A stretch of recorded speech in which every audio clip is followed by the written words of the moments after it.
ಮಹಾರಾಷ್ಟ್ರದಲ್ಲಿ ಬೆಳಗಾವಿ ಮೂಲದ ದಂಪತಿ ಭೀಕರ ಹತ್ಯೆ. ಮನೆ ಮುಂದೆ ಕಸ ಎಸೆದಿದ್ದನ್ನ ಪ್ರಶ್ನೆ ಮಾಡಿದ್ದಕ್ಕೆ ಕೊಲೆ. ಘಟನೆ ಖಂಡಿಸಿ ಬೆಳಗಾವಿಯಲ್ಲಿ ಮರಾಠ ಸಮಾಜದಿಂದ ಪ್ರತಿಭಟನೆ. ಡಾಕ್ಟರ್ ಮಹೇಂದ್ರ ಶೆಟ್ಟಿ ಭ್ರಷ್ಟಾಚಾರದ ಬಗ್ಗೆ ವರದಿ ಮಾಡಿದ್ದಕ್ಕೆ ಪತ್ರಕರ್ತನ ಮೇಲೆ ಹಲ್ಲೆ. ಪತ್ನಿ ಜೊತೆ ಹೋಟೆಲ್ನಲ್ಲಿ ಟೀ ಕುಡಿತಾ ಇದ್ದ ವೇಳೆ ಥಳಿತ. ಹಲ್ಲೆಗೊಳಗಾದ ಪತ್ರಕರ್ತ ಶ್ರೀಕಾಂತ್ ಆಸ್ಪತ್ರೆಗೆ ದಾಖಲು.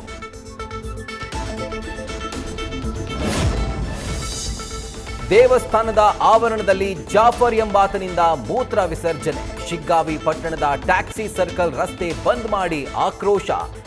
ಆತನನ್ನ ಗಡಿಪಾರು ಮಾಡಬೇಕು, ಆತನಿಂದಲೇ ದೇವಸ್ಥಾನ ಸ್ವಚ್ಛತೆ ಮಾಡಿಸಬೇಕು ಅಂತ ಆಗ್ರಹ.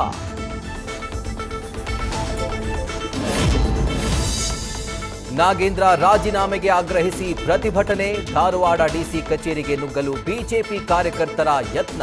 ಜಿಲ್ಲಾಧಿಕಾರಿ ಸರ್ಕಾರದ ವಿರುದ್ಧ ಧಿಕ್ಕಾರ. ಟೈರ್ಗೆ ಬೆಂಕಿ ಹಚ್ಚಿ ಆಕ್ರೋಶ. ಮೈಸೂರು ದಸರಾದಲ್ಲಿ ಕರಾವಳಿ ಕಂಬಳ ಬೇಡ. ಕಂಬಳ ನಿಲ್ಲಿಸಲು ಸಿಎಂಗೆ ತಿಳಿಸುವಂತೆ ಮಾಜಿ ಸಿಎಂ ಸಿದ್ದರಾಮಯ್ಯಗೆ ವಿನಂತಿ. ಶಾಸಕ ದರ್ಶನ್ ಪುಟ್ಟಣ್ಣಯ್ಯ ನೇತೃತ್ವದಲ್ಲಿ ಮನವಿ. ನ್ಯೂಸ್ ಫಸ್ಟ್ ನಿರ್ಭೀತಿಯಿಂದ ನಿಮ್ಮ ಪರವಾಗಿ.